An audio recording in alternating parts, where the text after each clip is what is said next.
All right, what's up, A Pushers? Today we're going to cover Theodore Roosevelt, goes by Teddy Roosevelt or TR. So, big things you need to know. Number one, the Roosevelt corollary to the Monroe Doctrine. If you remember the Monroe Doctrine back in the 1820s with President Monroe, said hands off the Western Hemisphere, and it's exactly the same thing. Hands out of the Western Hemisphere because now we have a Navy. Cool? And so number two, big stick diplomacy. Speak softly and carry a big stick. This is Teddy Roosevelt's foreign policy. And we use it in Central and South America. Please note that we don't use it anywhere else in the world for the time being, but we will use it for places that we consider to be kind of backwards or inferior or not quite as advanced, because we can pull that with them, but we're not going to pull that with like England or France or anything like that. Okay? And so this big stick diplomacy, speak softly and carry a big stick. Ask nicely for something. If that doesn't work, well then wham bam, use force. That's going to lead to Panama. We asked Colombia, hey, can we build a canal here? And they say no. And so what do? We send troops, we overthrow their government, we create the country of Panama, and guess what? We build a Panama Canal. Construction begins in 1903, will be completed by 1914, and it drastically reduces the time that we get to that we need to use for our Navy. So remember Alfred Thayer Mahan, importance of having a Navy? Well, now we've got one, and now we don't need to go all the way around South America, cut 7,000 miles off. So if anybody attacks us, you move real quick. All right? So moving over here to what Teddy Roosevelt will call a square deal. Please don't confuse this with what FDR is going to call the New Deal of the Great Depression. So square deal during the Progressive Era, New Deal during square deal during the Progressive Era, and New Deal during the Great Depression. Teddy Roosevelt is, let's just go over here real quick. Teddy Roosevelt is a trust regulator, not a trust buster. He doesn't want to break up all the monopolies. He just wants to break up the big ones. And the goal here is to have free competition, fair competition. Here in Brownsville, Lopez Meat Market should be able to compete with Walmart and the bigwigs and H-E-B. The problem is that he's got to go after things that involve interstate commerce. So up here on Teddy Roosevelt's to-do list is he's going to break up Northern Securities, run by J.P. Morgan, a banking financier, who actually is going to buy out Carnegie. So he breaks up Northern Securities Railroad, sending a strong statement. He also breaks up Swift & Company, a cattle company, Standard Oil with John D. Rockefeller, and also the tobacco industries. But if you need to remember one, it's Northern Securities.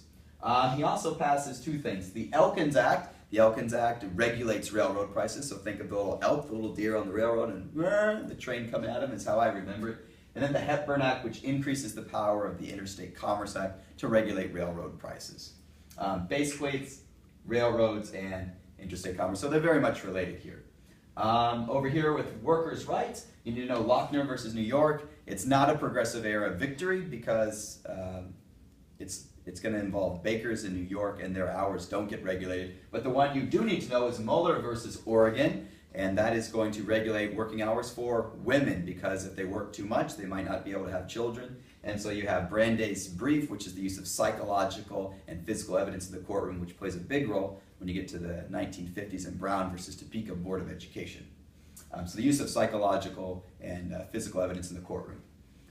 Going down here to consumers, because the square deal has three parts: C, corporations, consumers, and conservation. Consumers, the big stuff you need to know is there's a book by Upton Sinclair called The Jungle. If you read it, it makes you kind of squeamish to your stomach.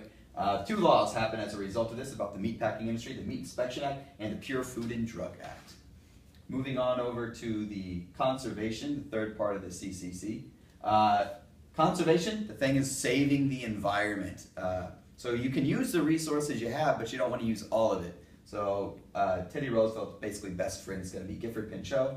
And the preservationist is going to be John Moore, who is going to be the head of the Sierra Club. Teddy Roosevelt's going to be, this is his biggest thing. Like, he is so happy about conservation, saving natural resources. He hunts, he does a lot of outdoorsy stuff. So he wants people out in nature, but he wants us to take care of it for the future. And so we have the Antiquities Act, where you save things that are old, historical sites, and also we create national parks. So Yosemite, the Grand Canyon, all those are natural parks that we have to thank Teddy Roosevelt for, on top of saving natural resources like coal. So save the coal for Christmas, am I right? All right, moving over here to black relations. A lot of these presidents we have in the Progressive Era and shortly thereafter, they're going to progress in some respects in dealing with African Americans and kind of hold back in other respects. So one is he's going to invite Booker T. Washington over to the White House, and a lot of people from the South are unhappy with this. They write so many unflattering things in the newspaper, basically accusing Teddy Roosevelt of kind of siding with blacks and being a traitor to his own class and all kinds of stuff. The next thing is the Brownsville affair. Well, Teddy Roosevelt, there's going to be a fight at a bar in Brownsville, Texas, and the Buffalo Soldiers, the soldiers from the Spanish-American War, the black soldiers, are going to be somehow involved. At least one or two of them are going to be involved. And Teddy Roosevelt takes their medals away, which is kind of a slap in the face to the Buffalo Soldiers who weren't even there. And those Buffalo Soldiers who once upon a time saved Teddy Roosevelt's life at the Battle of San Juan Heights in the Spanish-American War. So it's kind of, yes, dinner with Booker T, but what the heck, you took all their medals away? Really? Okay, moving on here real quick. The United Mine Workers strike. This is huge, really, for strikers, because it's their first victory ever. First victory ever, where the government is going to side with them. And so what happens is that there's a strike. The coal miners are going to be unhappy about wages and working conditions. And if America doesn't produce coal in the wintertime, then people are going to freeze. And so Teddy Roosevelt says, strikers to the White House, big business to the White House, sit down, let's come up with a compromise. While sitting there, he asks the workers what they want, and the big business, the owners of the mine say, I don't want to do anything with this, and so they get up and are threatening to leave. And Teddy Roosevelt says, you get your butt back here, you sit down, and we either reach a compromise right here, right now, or I'm sending in the army and we're taking over the mine. So have it whichever way you want, but I'm not afraid to use force. And lo and behold, there's an agreement that's made, and America doesn't freeze in the wintertime. In terms of foreign policy, there is the Russo-Japanese War. It's between Russia and Japan, and guess who wins? Japan wins. It's the first time in recent history where an Asian country has beaten a Western country.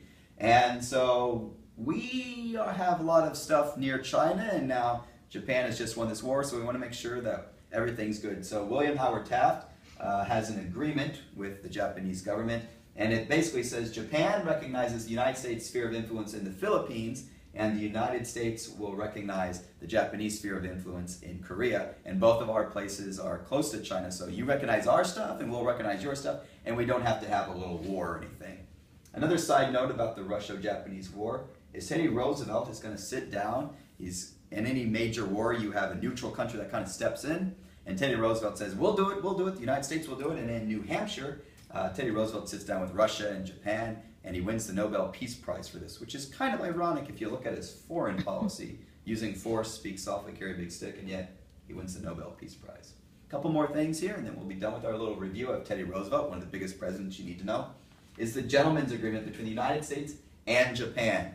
Basically, there's race riots that break out in San Francisco, and the Emperor of Japan is not very happy about this. And we just signed the Taft-Katsura Agreement, so we don't want to make things bad for our foreign policy. So Teddy Roosevelt says, look, I will take care of the race issue in America as long as you promise not to send so many Japanese people over here. I'll take care of what's here as long as you agree not to send more people over. And the last thing, the Great White Fleet. Our fleet, Teddy Roosevelt wants to send it on a tour of the world. Congress says no. Teddy Roosevelt sends it anyway. And Congress is not very happy about this because they have to raise even more money to get the fleet back home. But basically, you're showcasing the fleet to the world. So sending a statement like, if you're going to have war with us, you're going to have a major problem because we have big stick diplomacy and we have a fleet and we're not afraid to use it. So big things to take away: Teddy Roosevelt's foreign policy, the square deal, and some of our other foreign policy with the Russo-Japanese War. There you go, Teddy Roosevelt in a nutshell. Have a good day.